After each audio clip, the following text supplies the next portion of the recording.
Hey guys எல்லாரும் எப்படி இருக்கீங்க? இன்னைக்கு இன்ட்ரெஸ்டிங்கான ஃபேக்ட்ஸை பத்தி பார்க்கலாம்.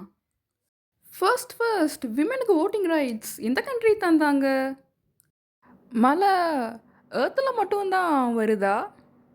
ஒரு பர்சன்ட் இருந்து கடன் எப்படி ஈஸியாக வாங்குறது? ஃபர்ஸ்ட் ஏடிஎம் மிஷின் எந்த கண்ட்ரியில் கண்டுபிடிச்சாங்க? நம்ம பாடியிலேயே எந்த போன் கூடவும் அட்டாச் ஆகாமல் இருக்கு? கார்டனிங்க்கும் போன்ஸ்க்கும் என்ன சம்மந்தம்? இந்த மாதிரி இன்ட்ரெஸ்டிங்கான, அமேசிங்கான ஃபேக்ட்ஸை பத்தி தெரிஞ்சுக்கணுமா? வீடியோவ லைக் பண்ணிட்டு ஸ்கிப் பண்ணாம பாருங்க. நீங்க ரொம்ப டவுனா ஃபீல் பண்றீங்களா? அப்போ பெயிண்ட் பண்ணி பாருங்க. ஏன்னா நெறைய பேர் என்ன சொல்றாங்க அப்டின்னா, நெறைய கலர்ஸ மிக்ஸ் பண்ணி பெயிண்ட் பண்றதுனால அவங்களோட மூட் வந்துட்டு ஹேப்பியா மாறுது அப்டிங்கிறாங்க. ஜஸ்ட் ட்ரை தான பண்ணி பாருங்களேன். ஒரு பெர்சனுக்கு வந்து ஸ்லீப் பார்த்தீங்கன்னா, ரொம்ப ரொம்ப முக்கியம். ராண்டி கார்ட்னர் அப்படிங்கிறவரு 1964ல கன்டினியூஸா 11 டேஸ் தூங்காம இருந்து வேர்ல்ட் ரெக்கார்ட் பண்ணியிருக்காரு. ஆனா தூங்காம இருக்காதீங்க. இது ரொம்பவே ஆபத்தானது. நம்மளோட பாடியில ஜஸ்ட் 1 to 2% ஆஃப் ஃப்ளூயிட் வந்துட்டு நம்ம லூஸ் பண்ணோம் அப்படின்னாலே, நம்ம ரொம்பவே தர்ஸ்டியா ஃபீல் பண்ணுவோமாம். இதுவே வந்துட்டு 10%க்கு மேல போச்சு அப்படின்னா, நம்ம டீஹைட்ரேட் ஆயிடுவோமாம்.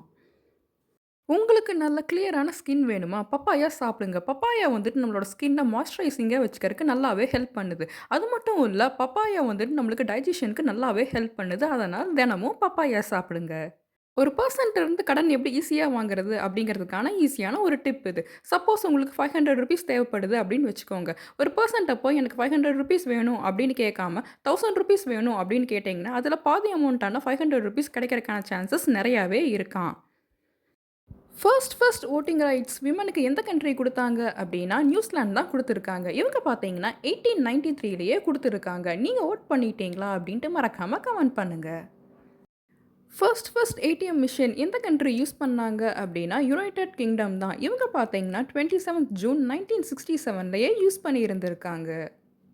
நம்ம பாடியிலேயே எந்த போன் கூடயும் கனெக்ட் ஆகாத ஒரு போன் அப்படின்னா, அது ஹெட்சாய்ட் போன் தான். இத வந்துட்டு ஃப்ளோட்டிங் போன் அப்படின்னும் சொல்றாங்க. ஏன் அப்படின்னா, இந்த போன் எந்த போன் கூடயும் கனெக்ட் ஆகாததுனால. கார்டனிங் பண்றதுனால நம்ம போன்ஸுக்கு ரொம்பவே நல்லது. ஏன் அப்படின்னா, நம்ம கார்டனிங் பண்றதுனால நமக்கு சன்லைட் வந்து கிடைக்குது. ஸோ சன்லைட்லேருந்து விட்டமின் டி நமக்கு கிடைக்குது. விட்டமின் டி வந்துட்டு போன்ஸுக்கு ரொம்பவே ஹெல்ப்ஃபுல்லா இருக்கு. ஸோ கார்டனிங் பண்ணுங்க, ரிலாக்ஸ்டா இருங்க, உங்க போனையும் ஹெல்த்தியா வச்சுக்கோங்க. மழை அப்படின்னா நெறைய பேத்துக்கு பிடிக்கும். மழை பார்த்தீங்கன்னா, நம்ம எர்த்ல மட்டும் வரதில்ல. மார்ஸ், வீனஸ் இந்த மாரி பிளானட்ஸ்ல எல்லாம் கூட மழை பெய்யுதாம். யாருக்கெல்லாம் ரெயின் பிடிக்கும்? ரெயின்ல விளையாடுறது பிடிக்கும்? அப்படின்ட்டு மறக்காம கமெண்ட் பண்ணுங்க.